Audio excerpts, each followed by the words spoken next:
안녕하십니까. 심리대화 LC 소장 임철웅입니다. 오늘은 결혼과 이혼 사이라는 프로의 한 커플에 대한 이야기를 좀 해보려고 해요. 이거는 딱 어떤 한 장면에 대해서 제보가 와가지고 그 장면을 보면서 해설을 좀 해드리려고 합니다. 저도 이 프로를 좀 잠깐 봤는데, 제가 이제 이전에 우리 이혼했어요 같은 경우에는 그 양쪽의 입장에 대해서 좀 많이 설명을 해드렸는데, 이번에는 뭐 양쪽이랄 게 없이 좀 약간 너무 심한 분이 계세요. 혹시나 나중에 이 프로를 보시면 느끼시고, 지금 제가 예시로 들어드린 이런 장면을 보면서도 느낄 텐데 좀 심한 부분이 있죠. 그래서 뭐 누구를 편된다 아닌다기보다는 오늘은 어떤 한 사람의 내면으로 들어가서 이 사람이 왜 이러는지, 어떠한 마음의 구조가 진행되고 있었던 건지를 이해시켜 드리는데 좀 더 도움을 드리려고 좀 해볼게요. 그러니까 뭐 누구를 편들고 그렇다, 이제 그런 거는 어떻게 보면 좀 우리가 지향해야 될 자세는 아니죠. 인간에 대한 이해를 같이 해보자라는 측면이니까.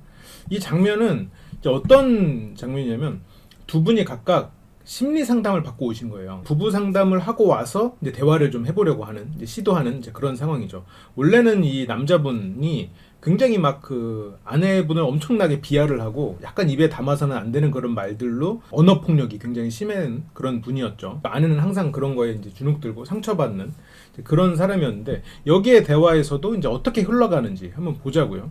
부부 상담사가 나한테 너무 착하다고 그랬어. 이제 아내가 말을 하는 거죠. 같이 밥을 먹으면서 대화에 물꼬를 트기 위해서 오늘 상담받았던 얘기를 하는 겁니다. 어렸을 때부터 나는 뭐 착한 아이가 되고 싶었다, 뭐 이런 말을 하더라고. 왜냐면 내가 착하게 뭔가를 해서 행복하면 엄마 아빠한테 잘해주지 않을까? 그런 기대 때문에 태권도도 잘하고 싶었을 거고 가족도 행복할 거라고, 그렇게 해서 아빠가 행복해야 우리 가족도 행복할 거다, 이런 가족에 대한 이야기를 했어요. 아버지와 어머니에 대한 이야기. 여기서 남자분이 그런 말, 나는 왜 그런 게 없지? 좀 중요한 포인트인데, 나는 그런 게 없다고 순간적으로 얘기를 했잖아요. 즉답이 나왔다는 건 진짜 이 사람의 내면이라기보다는 이 사람이 입고 있는 갑옷일 가능성이 크다 라고 제가 다른 데서도 언급을 해드렸었는데, 이건 이 사람 마음에 갑옷일 가능성이 커요. 내면의 무의식의 이야기가 아니라 무의식을 보호하고 있는, 꾸준히 보호해오기 위해서 스스로를 세뇌시켰던 어떤 말에 가까운 말인 거죠. 저런 즉답은. 그래서 즉각적으로 갑옷이 발동한 겁니다. 나는 왜 그런 게 없지? 부모에 대한 그런 게. 부모에게 잘 보이려고 하지 않았고 나는 부모에게 영향을 안 받은 사람이다라고 갑옷을 입혀놨어요. 저거는 뭐죠? 나는 아버지처럼 살지 않겠다라는 생각을 굉장히 강하게 살면서 해왔던 사람일 가능성이 크다라는 거죠, 실은. 그래서 여기서 아내가 지적을 합니다. 근데 오빠도 오빠 아빠를 보면서 아빠처럼 안 살아야지 했다며. 저 말을 언젠가는 한 거예요. 언제 했을까? 정말로 내면 깊이 스스로를 들여다보면서 대화할 기회가 있었겠죠. 어떻게 보면 그 갑옷 내면의 자기의 약한 모습을 언급한 거죠, 그 아내에게. 지금 이렇게 두 사람이 아이 낳고 살면서 이렇게 시간을 통해서 두 사람 사이에 고착화돼 버린 그런 관계 이전일 가능성이 크죠. 조금 더 무의식을 내비치고 삶의 동반자로서 가기 시작한, 서로에 대해서 기대감이 있었던 그 시기에 어떻게 보면 자신의 발가벗은 모습을 보여준, 그때 했던 말이겠죠. 그래서 이게 실은 더 진실에 가까운 말일 거예요. 아빠처럼 안 살고 싶은 마음, 그 마음이 굉장히 가득했던 사람이죠. 그 말을 했다며. 그런데 지금 똑같이 살고 있죠? 라고 약간 남편을 놀리듯이 말을 하죠. 왜냐면 자기가 너무 이제 핍박을 받고 괴로웠으니까. 남편은 이제 얘기를 합니다. 어떻게 똑같이 살고 있지? 그러니까 여기서 남편은 굉장히 부끄러운 거예요, 실은. 그러니까 이 남편이 굉장히 문제가 많거든요. 고쳐야 될 게 많아요. 욕설을 하고 어떤 것들, 이 부부관계에 있어서 노력하는 거 이상으로 아내를 너무 존중하지 않아요? 그거는 당연한 얘기고, 남편의 속마음을 들어가 보기 위해서 지금 얘기를 하는 거예요. 이 남편은 이 순간 자신이 과거의 자신의 내면, 갑옷 속의 어떤 모습을 끄집어내서 그것을 보여준, 그것이 조롱의 상황에 이용된다는 게 지금 굉장히 속이 상한 겁니다. 아내는 절대 조롱이 아니에요. 똑같이 살지마자 좋은 의도로 얘기를 하고 기분 좋게 이렇게 농담도 하가면서 얘기를 풀어가자는 의도잖아요. 근데 남편은 지금 그렇게 안 들려요. 왜냐면 그게 이 사람 마음속에 너무 속에서 골마 있거든. 갑옷 속에서 골마 있는 거예요. 그래서 그 갑옷이 더 튼튼해지는 거지. 골마 있는 걸 들키면 안 되니까. 그래서 지금 여기에서 지금 속에서 부끄러움이 일어난 거예요. 내 골문 부분이 들킨 것 같아서. 그래서 아내는 얘기하죠. 그래, 닮은 게 많잖아. 남편이 얘기합니다. 당연히 핏줄인데. 아내가, 그러니까 내가 그거야. 로운이도 아들인데. 그러니까 아들 얘기를 하는 거죠. 아들이 아빠 보면서 크면 비슷한 성향을 가지게 될까봐 나중에 아빠 닮은 아이를 보면서 당신도 느끼는 게 많아질 거야 라는 얘기를 합니다. 그러니까 아내는 의도가 뭐죠? 그냥 아이에게 좋은 환경을 해주는 것보다도 좋은 모습을 보여주고 부부가 행복한 모습을 보여주는 게 중요한 일이다 라는 얘기를 하고 있죠. 당연하죠. 맞는 얘기예요. 아이는 부모를 보면서 크고 그 모습대로 살아가게 되니까. 그게 어떻게 보면 기준점이 되니까, 삶에. 근데 이제 남편은 그 말을 그렇게 안 듣고 있죠, 지금. 내가 문제가 많고 나는 내가 그렇게 싫어하던 아버지와 똑같은 삶을 살고 있다라는 거를 공격받았다라고 생각하고 있는 거예요. 근데 그거는 실은 내 안이 골마있기 때문에 저 말이 고지고대로 안 들리는 거예요. 그 의도가 들리질 않는 거예요. 그건 주관마다 다른 거지. 그 말을 방어합니다. 남자분이 약간 그 단어를 난해하게 쓰세요. 상황에 맞지 않는 단어를 조금 쓰는 경향이 조금 있어요. 자기의 생각하기에 따라 다른 거고, 그건 뭐 주관적인 관점이 있겠지. 약간 이게 조금 맞을 것 같긴 한데, 어쨌건 뭐 좋습니다. 그래서 이제 여기에서 조금 그래도 남편도 상담사를 만나서 상담을 하고 와서 조금 더 얘기를 들으려는 시도를 하는 것 같아요. 네가 봤을 때 내가 이렇게 살아가는 사람들이랑 문제가 크게 돼 보이나? 문제가 크게 되는 사람이 여기 있잖아. 그러면서 자기 얘기를 합니다. 내가 문제가 많다. 내가 지금 괴롭다. 근데 이제 여기서 이제 남편이 얘기를 하는 게, 여기서부터 이제 싸움의 시작, 실은 싸움은 이전부터 시작이 돼 있었어요. 예. 남편은 이미 싸울 준비가 돼 있었거든요. 공격을 받았고 조롱을 받았다는 생각을 하면서. 근데 여기에서 보면 그런 부분은 개선을 하면 된다. 그러니까 아내와 남편의 일은 개선을 하면 되는데, 이거는 개선점이 있는데, 우리 어머니나 아버지처럼 로운이한테 또 가난을 물려줘 하는 거면 나는 그건 개선점이 없다고 본다. 아내는 얘기하죠. 가난이란 또 다른 문제다. 지금 가난 얘기를 하는 게 아니다. 가난은 되물려주지 않기 위해서 경제적인 노력을 하고 라고까지 하면서 뭔가 얘기를 하려고 하는데, 남편이 버럭 화를 냅니다. 이것 봐, 또 말을 못 알아듣잖아. 무슨 소리 하는 거야 지금. 또 지 맘대로야. 그래서 아내가 이제 이해를 못하는 거죠. 또 왜 그런 식으로 가냐. 남편이 왜 그런 식으로 그러는데, 너는 말을 어떻게 이해한 건데, 네가 뭐 교수님이야? 그래서 아내가 얘기해줘. 다시 얘기를 해보라고. 내가 듣기엔 그렇게 들려서. 남편이 개선점이 있다고 했잖아. 내가 앞에 문제 있는 것들은, 이런 경제적인 것들은 개선하기가 쉽지 않다고. 뭔데 이해 똑바로 했나? 그러면서 머리를 아파합니다 막. 근데 이해 못한 게 내 탓이냐? 그리고 얘기를 하죠. 솔직히 여기에서, 이 장면에서 이 남자분의 말을 이해를 제대로 할 수 있는 사람은 많지 않아요. 거의 없다고 봐야죠 실은. 근데 여기에서 포인트를 잡아야 될 것들이 몇 거 있어요. 지금 왜 남편은 아내가 자기의 말을 이해를 못했다고 생각하고 있을까? 이 남편의 머릿속에 대체 무슨 생각이 지나가서 아내가 자기 말을 이해 못했다고 생각했을까? 앞으로 돌려봐도 이거는 개선점이 있다. 그러니까 부부관계는 개선점이 있지만, 지금 이거라는 게 결국 아내가 문제가 되는 부분이니까, 이거라는 건 아내가 지금 문제가 되고 있는 것은 우리가 개선할 수 있지만, 가난을 물려주는 거는 개선점이 없다고 본다잖아요. 가난을 되물려주기 않기 위해서 오빠가 경제적 노력을 하고 하면서 이 아내의 말이 틀리지 않았거든요. 맥락에서 벗어나지 않았어. 근데 남편이 생각하는 맥락에서는 벗어났어. 왜? 남편의 머릿속은 그 말에 엄청나게 많은 것들이 담겨 있었거든요. 뭐가 담겨 있었을까? 자기의 과거가 담겨 있었어. 자기가 실은 아까도 되게 갑옷을 입고 있잖아요. 속에 뭐가 골마했어요? 아버지와 어머니가 가난 때문에 싸우던 모습, 아버지가 어머니를 예를 들어서 뭐 핍박하고 괴롭히고 막 그랬던 거, 그런 이유들. 그래서 나는 아버지처럼 무능하게, 혹은 이렇게 가족들을 경제적으로 힘들게 하지 않아야지. 아마 이 남편분의 아버지는 굉장히 엄하고 가족들에게 굉장히 권위적인 사람이었을 가능성이 큽니다.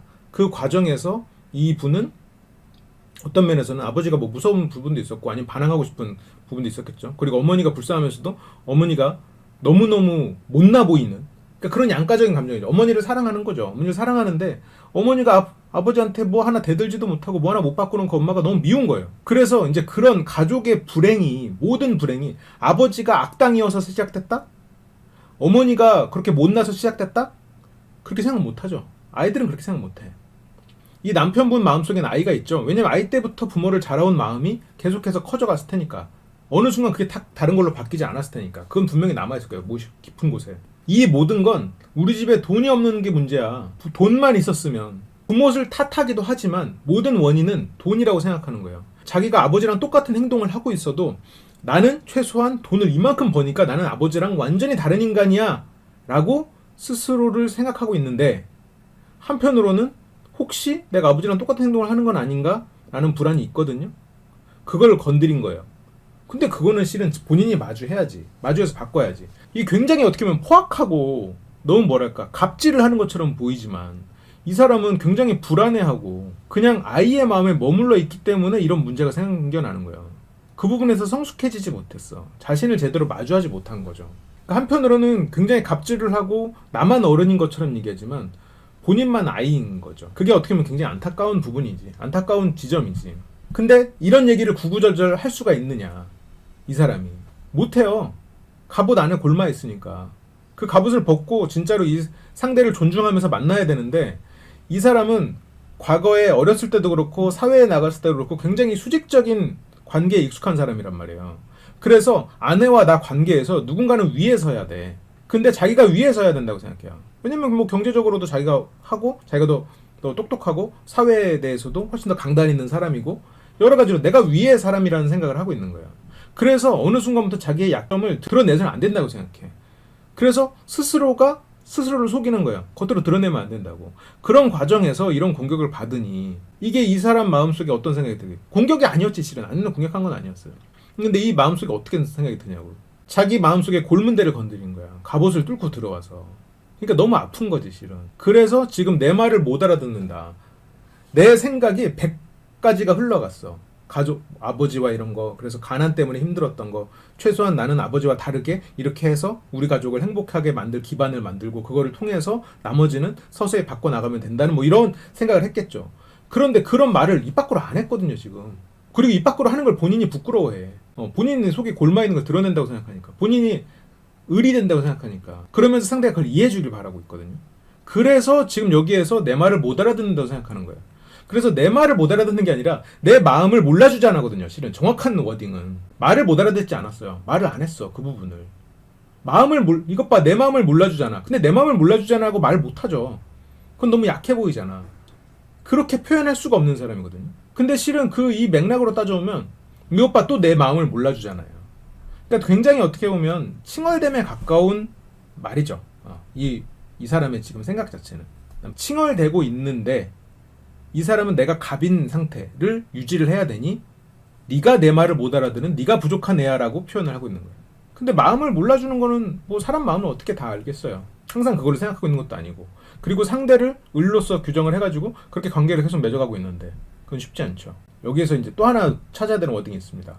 네가 뭐 교수님이야? 라는 표현을 쓰거든요. 그래서 아내가 다시 얘기를 해보라고 합니다. 나는 그렇게 들려서 얘기를 한 게 없어. 그러니까 다시 얘기를 해보라고 했을 때 앞에 문제가 있는 것들은 개선하기가 쉽지만 경제적인 것들은 개선하기가 쉽지 않다. 실은 같은 얘기를 한 거예요. 그래서 그거에 대한 얘기를 아내가 하려고 했었어요. 아내가 했던 말이 이 말이었거든요. 그런데 자기 마음을 몰라주기 때문에 말이 안 된다고 생각하는 거예요. 그런데 한편으로는 우열이 있어야 되잖아요. 이 남자 구조는, 머릿속의 구조는 수직관계니까. 그래서 교수님이라는 표현을 쓰는 거예요. 네가 내 위에 쓸 거야? 라는 말을 하는 거예요. 그러면 서열관계에서 네가 내 위야? 라는 표현을 쓰는 거예요. 넌 내 아래잖아? 라는 거잖아요. 수직에서 넌 내 아래가. 그래서 실은 이 부분을 굉장히 노력을 해서 고쳐야 되는 게, 부부관계는 수직관계가 아니라는 거를 조금 깨달아야죠. 마음속 깊이 깨달아야죠. 그냥 행동에서만 하는 게 아니라. 그러니까 이런 말이 실은 머릿속에 수직구조에 익숙한 이런 관계 때문에 나타나는 말이거든요. 누군가는 위에 서야 되는데 그럼 네가 내 위에 쓸 거냐? 네가 날 가르칠 거냐? 거든요. 근데 서로가 가르치고 배워가면서 살아가는 게 부부관계거든요. 아무리 나보다 부족한 게 많아도 이 사람이 나보다 뛰어난 부분이 있겠지. 그러면서 서로가 시너지를 내고 화합해가면서 하는 거잖아요. 근데 그게 안 되는 거예요. 누군가 역할이 있어야 돼. 윗사람의 역할이 있어야 돼. 그래서 지금 교수님이라는 표현을 쓴 거예요. 그러다 보니까 그 역할이 처음에 이제 연애를 하는 과정이 길지 않았을 가능성이 크죠. 왜냐면 연애는 처음부터 막 결혼 생활만큼 서열이 정해지지 않았을 가능성이 있거든요. 아니면 이제 처음부터 서열이 정해진 연애를 했을 수도 있고. 그래서 이 두 사람의 관계는 처음부터 서열이 어느 정도 예정돼 있는 관계였을 가능성이 있죠. 그래서 이 부분을 깨고 나와야 되는데 이게 약간 지금 아내분도 이거를 깨기가 쉽지가 않아요. 왜냐하면 이 남자분은 어떻게 보면 이제 수직적인 사회에 익숙한 사람이다 보니까 상대를 누르는데 경험이 많은 사람이에요. 사람을 누르면 그 사람은 제대로 된 사고를 못 하거든요. 신입사원들이나 뭐 이등병들 생각해보면. 근데 그거를 지금 가정에서 겪고 있단 말이에요. 그러면 똑똑한 사람도 바보가 되는 게 당연해요. 그러니까 이 여성분이 바보가 됐다는 얘기가 아니라 제대로 된 판단을 하기 전에 일단 무서운 마음, 아니면 마음이 다치는 이제 그런 것들이 생겨나니까 제대로 된 판단을 못 하는 거예요. 근데 그거는 이 남편분을 위해서도 좋지 않지. 아내가 스스로 생각하고 현명한 판단을 할 수 있어야 이 남편분이 걱정하는 뭐 내가 없을 때 잘 돼야지 뭐 이런 것들 있잖아요. 그런 것들이 이루어질 수 있는 거예요. 그 사람이 스스로 생각할 수 있게 하고 스스로 판단을 존중해야 내가 없을 때도 이 사람이 스스로 판단할 수 있지. 이 사람을 윽박지르고 뭔가를 계속 내 기준에 맞추려고 하면은 이 사람이 생각이 되겠어요? 안 되지. 질문을 해주신 분은 이 남자가 말하는 게 잘 이해가 안 된다. 어떤 부분에서 그런지 잘 모르겠다라고 했는데 이해가 안 되는 게 당연하죠. 왜냐면 생각을 말을 안 했으니까. 그래서 왜 네 맘대로 또 자기 마음대로 해. 뭐 이런 표현을 쓰거든요. 또 너 마음대로 하잖아. 이렇게 하는 게 내 마음을 몰라주고 네가 하고 싶은 말을 하잖아거든요. 근데 여성분 입장에서는 하고 싶은 말을 한 건 아니었어요. 대화라고 생각했지. 근데 여성분은 그 남자가 갑이고 윗사람이라는 생각이 막연하게 있단 말이야. 그렇게 계속 찍어 눌렀으니까. 그런 생각이 없으면 실은 그렇게 자기를 찍어 누르고 존중을 하지 않았을 때 뭔가 문제가 발생했을 거예요. 실은 발생을 시키는 게 맞아. 어쨌든 근데 그걸 넘어가 버렸단 말이에요. 그래서 마음속에 그게 익숙해져 버린 거예요. 그러다 보니까 이 사람이 진짜로 나약해서 그런 골문 부분 때문에 부끄러워서 그럴 거라고 생각을 못 하지. 그러니까 내가 아랫사람 입장에서 그냥 놀리는 정도로 말을 할 수가 있는 거지. 상담사가 이렇게 해보라고 했을 때, 얘기를 해보라고 했을 때. 여성 입장에서도 대등한 생각을 잘 못해. 그게 어떻게 보면 좀 바꿔야 되는 부분이죠. 그래서 어쨌든 1차적으로 좀 얘기를 해봤습니다. 이게 얘기할 거리가 실은 너무 많은 분들이에요. 실은. 그리고 이게 굉장히 극단적인 장면이고 이게 뭐 연기일 수도 있겠죠. 뭐 샤슬이 아닐 수도 있겠지. 워낙 너무 극단적이어서. 근데 실제로 부부들을 보면 이렇게 싸움이 되는 부분들이 많아요. 그래서 이 얘기는 좀 할 부분이 많아서 한번 가져와 봤고, 제가 이 두 분에 대한 이야기는 그 다음 시간에 한 번 더 다뤄볼게요. 왜냐면 이 두 사람의 과거를 조금 더 약간의 소설을 덧붙여서 좀 풀어나가 볼게요. 왜 이 사람들이 이렇게 행동을 하는 건지. 네, 그러면 또 다음 시간에 돌아오기로 하고, 시청해주셔서 감사합니다.